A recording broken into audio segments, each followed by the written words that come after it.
উত্তর দিনাজপুরের চাকুলিয়া রহমতপুরে পিতানু নদীর উপর তৈরি হবে সেতু। নদীর একদিকে গোয়ালপুখর বিধানসভা, অন্যদিকে চাকুলিয়া বিধানসভা। দুই বিধানসভার বাসিন্দাদের দীর্ঘদিনের দাবি পূরণ। মন্ত্রী গোলাম রব্বানীকে নিয়ে নতুন সেতু তৈরির কাজে শিলান্যাস করেন চাকুলিয়ার বিধায়ক মিনাজুল আরফিন আজাদ। সেতুর নামকরণ করা হয়, সেতুর নাম হচ্ছে মিলন সেতু। উত্তরবঙ্গ উন্নয়ন দফতর থেকে প্রায় 2,83,00,000 টাকা খরচে তৈরি হচ্ছে নতুন সেতু। খুব স্বাভাবিকভাবেই নতুন সেতু পেয়ে খুশি বাসিন্দারা, কারণ তাদের দীর্ঘদিনের সেই দাবি পূরণ হতে চলেছে, স্বপ্ন পূরণ হতে চলেছে। এই যে আমরা 30 বছর থেকে এটা অপেক্ষা ছিলাম যে ব্রিজটা কবে হবে, যে আমাদের সহযোগিতা হবে, এখানে একটু আরাম হবে, যাওয়া অসুবিধা হবে। বাকি আমাদের মার্কেটিং ওপারে অনেকগুলো মার্কেটিং আছে, আমাদের যাওয়া আসা খুব অসুবিধা আছে। তার জন্য এখন ওই যে মার্কেটিং যাওয়ার এখন সুবিধা হবে। ওপারে আমাদের আত্মীয় স্বজন আছে, আমাদের খুব প্রবলেম হয়। তো এখন আবার তো খুব এই ব্রিজটা যে হচ্ছে, এতে আমরা খুব যথেষ্ট খুশি আছি। আমাদের এখানে রহমতপুরে একটা ব্রিজ, সেতু আর কি উদ্বোধন করা হলো, শিলান্যাস করা হলো, কাজও শুরু হয়ে গেল আজকে থেকে। এটা দীর্ঘদিনের দাবি ছিল আমাদের এলাকার মানুষের। তো বিভিন্ন যার জনপ্রতিনিধি ছিলেন এর আগে, তারা চেষ্টা করেছিলেন, করেনি। আমি কথা দিয়েছিলাম যে ইলেকশনের আগে আগে এখানে ব্রিজ আমি করবো। ঠিক আজকে আমি এটা ব্রিজটা উত্তরবঙ্গ উন্নয়ন পর্ষদ থেকে 2,82,00,000 টাকা বরাদ্দ করে এখানে ব্রিজটা টেন্ডার করে কাজ শুরু হচ্ছে। আমি একটা কথা বলেছিলাম এখানকার মানুষকে, যে আপনারা মিনাজকে এখানকার এমএলএ তৈরি করেন, আমি উন্নয়ন করাবো। তো আমি ধন্যবাদ দিচ্ছি এখানকার মানুষকে, মিনাজুল আরফিন আজাদকে 2021-এ জিতানোর পর আজকে একজন এমএলএ হয়েছে, অ্যাসেম্বলিতে আওয়াজও তুলে আর কাজও করে। গোয়ালপুখর আর চাকুলিয়া মিলন সেতু, মিলন জায়গাটা হবে, গোয়ালপুরের লোক চাকুলিয়াতে আসতে পারবে ইজি ওয়েতে, আর চাকুলিয়ার লোক গোয়ালপুখরে যেতে পারবে ইজি ওয়েতে, যার জন্য এই নামটা রাখা হলো মিলন সেতু। আলিপুরদুয়ারে বিধ্বংসী আগুন, পুড়ে ছাই 11টি দোকান। আলিপুরদুয়ারের 12বিশায় আগুন, ক্ষতির পরিমাণ কোটি টাকার উপরে। এখনো পর্যন্ত যে খবর, আসাম বাংলা সীমানার কাছে 12বিশায় বৃহস্পতিবার গভীর রাতে অগ্নিকাণ্ডের ঘটনায় পুড়ে ছাই হয়ে যায় মোট 11টি দোকান। তার মধ্যে রয়েছে কাঠের আসবাবপত্রের শোরুম, বৈদ্যুতিক সামগ্রীর দোকান, রেস্টুরেন্ট, বাঁশের দোকান সহ আরো একাধিক দোকান। নদী হয়ে গেল নালা, জমি মাফিয়ার দাপটে উধাও শাহু নদী। প্রথমে নদীর পার ভরাট করে চাষাবাদ, এরপর নদী পারের জমি দখল করে বিক্রি। জলপাইগুড়ির জলজুমুর এলাকায় নদী ভরাট। টেলিফোন লাইনে রয়েছে প্রতিনিধি শান্তনু।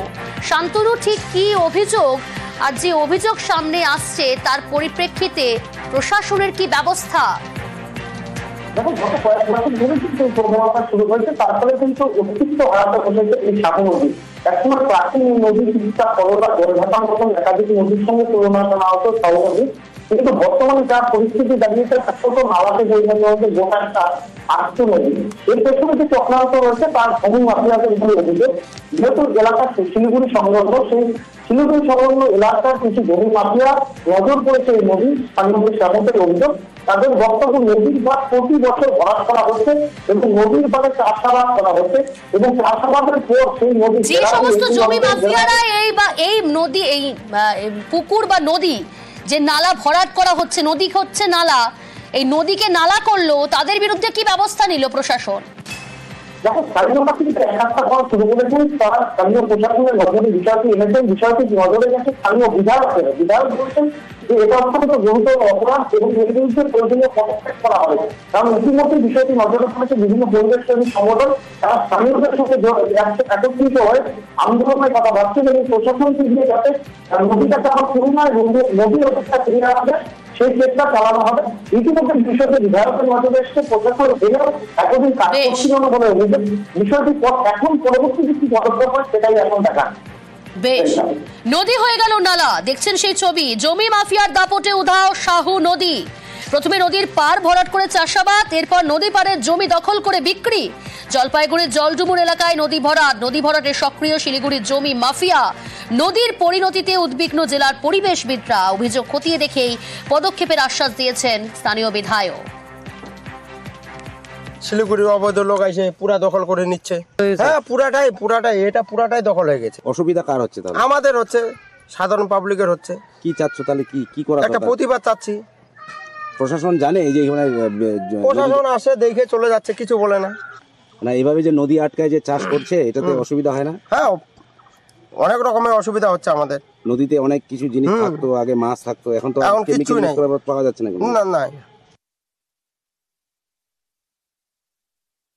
রাজগঞ্জ ব্লকে যে সাবু নদী আছে, আমরা তার যে গতিপথ সেখানে রুখে দিয়ে সেখানে চাষবাস করা হচ্ছে এবং খুব স্বাভাবিকভাবে চাষবাস করার ফলে সেখানে নদী তার গতি স্রোতটা হারিয়ে ফলে পরের বছর দেখা যায় সেখানে চর হয়ে গেছে এবং সেই চর তার মধ্যে আবার পরবর্তীকালে বসতি স্থাপনের উদ্দেশ্যে সেগুলোকে হাত বদল করে বিক্রি করা হচ্ছে, যেটা সম্পূর্ণ বেআইনি।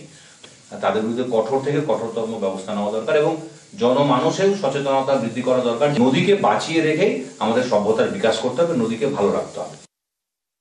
শাওডাঙ্গি তো এরকম আমার জানা নেই, আপনারা নিশ্চয়ই জানেন যে নদীর চর শুধু শাওডাঙ্গি বলে না, বিভিন্ন জায়গায় আপনার টিভিতে দেখেন, বিভিন্ন সারা পশ্চিমবঙ্গে।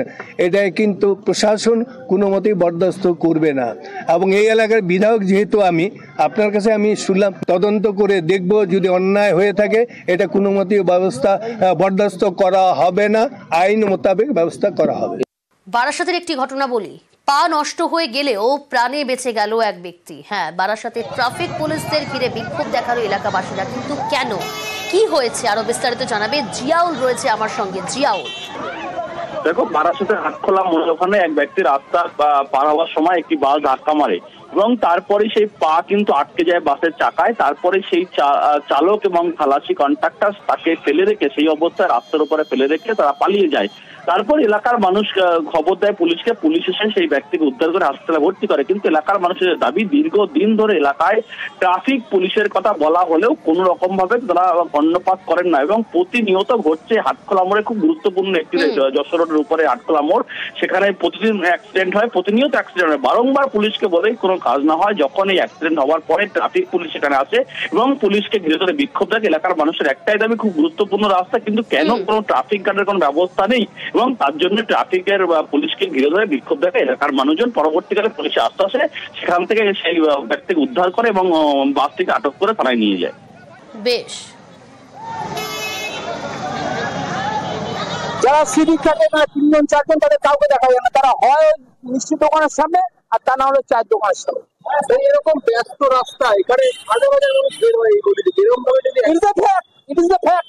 আপনার 1 মাস আগে সামনেটা একটা একদম সকালবেলা মানে 1:30 নাগাদ একটা আপনার হচ্ছে হয়েছিল, মানে অন দ্য স্পট হয়ে গেছিল, কিচ্ছু হয় কোনো হুঁশ নেই।